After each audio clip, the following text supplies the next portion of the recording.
that. I should probably give some praise. I don't really know if it's okay. Thank you guys. Can you appreciate it?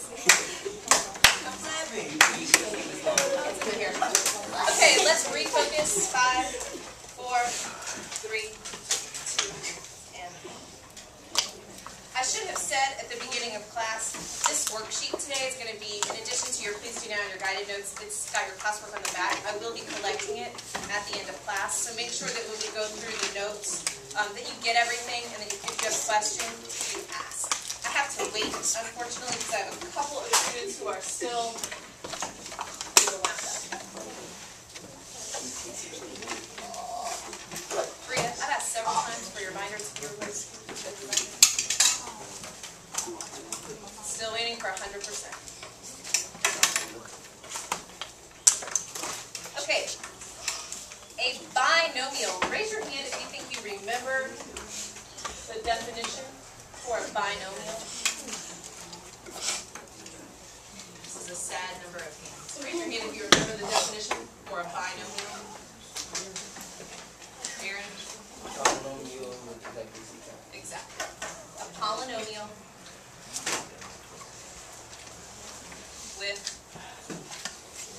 exactly 2 terms.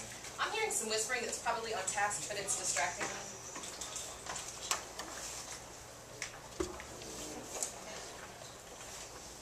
So a binomial is a polynomial with exactly 2 terms. So we've done, now Julie, can you hang on to your question?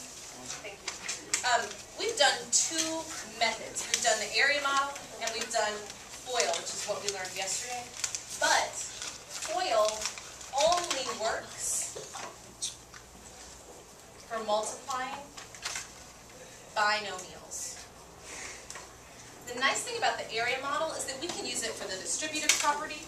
We can use it to multiply long polynomials. And today, those of you who finish your work quickly will be able to work on a challenge problem where you're going to multiply 2 polynomials together that have 4 terms each. Okay, so it's a big challenge for those of you who finished early. But you cannot use FOIL to do that. Mikel? What's the rest of it? The top, you mean? Okay. Okay. Alright, I have to wait, unfortunately, because there's talking. So this second bullet point says FOIL only works for multiplying binomials, but the area model will work for multiplying any 2 polynomials together.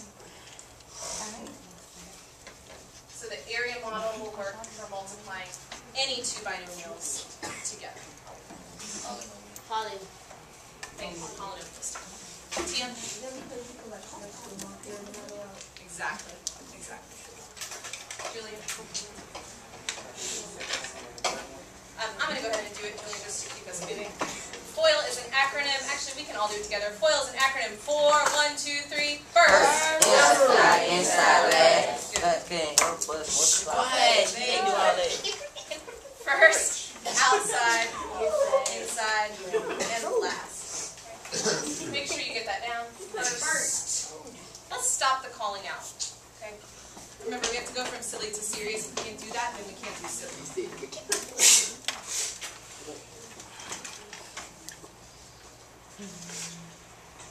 Alright. So, when I looked at your exit tickets from yesterday, we're still doing a fantastic job with the area model. We're a little more successful with that than we are with FOIL. But yesterday we introduced some negative constants and coefficients. And when we did that, the area model fell apart a bit. So I just want to review what to do if you have a negative constant or coefficient. So what this says is, beware negative constants and coefficients. If you are using an area model, make sure you include, you're going to have to listen because it's not all going to fit, make sure you include the negative signs in your model. So I saw a lot of people would write them, but wouldn't actually bring them down into the boxes. So what this says is, make sure you include the negative signs in your model. And we have an example that we're going to do together. Make sure you include the negative signs. Bria? Do you ever use binomials anywhere else except in nutrition? Oh, you use binomials all the time, Bria, but not at the grocery store, probably. Okay? So we'll use them here when we're just kind of learning how to operate with them. But this is a tool. Multiplying binomials is a tool so that when you get into more advanced algebra and geometry, you know how to do it, to apply it to other more advanced mathematical concepts. It's not really a satisfactory answer, I know, but right now it's a tool we're building our toolbox. Okay? You probably won't use it at the grocery store or, at the roller skating rink. All right, we have an example to do.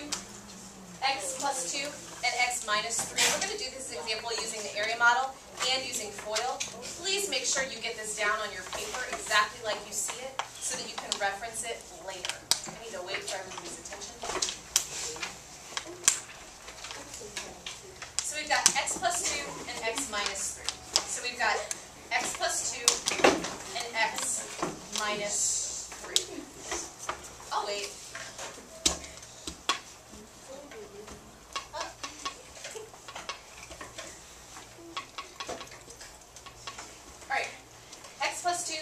Minus 3. Now, the catch is, this minus, we just have to make sure we recognize that instead of minus 3, we just treat this number, it's a constant. What is the value of the constant, class? Negative 3. It's not 3, it's negative 3, and we have to treat it that way. So, raise your hand, please, if you can tell me what's going to go in this first box. Raise your hand. Chastity? What's that? So the second power, x squared, absolutely. Now here's when we get into the more difficult part. Raise your hand, you can tell me what goes here and why.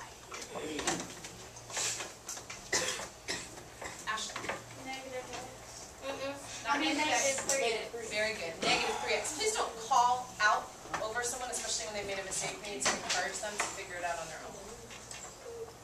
Negative 3x is absolutely right, because this is negative 3 times x, which is negative 3x. This box here, raise your hand if you can tell me what it is and why. Tia?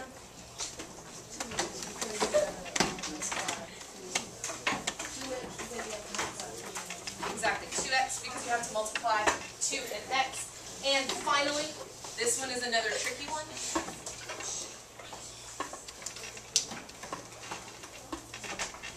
I've got 7 hands up. That means I know 7 people are with me.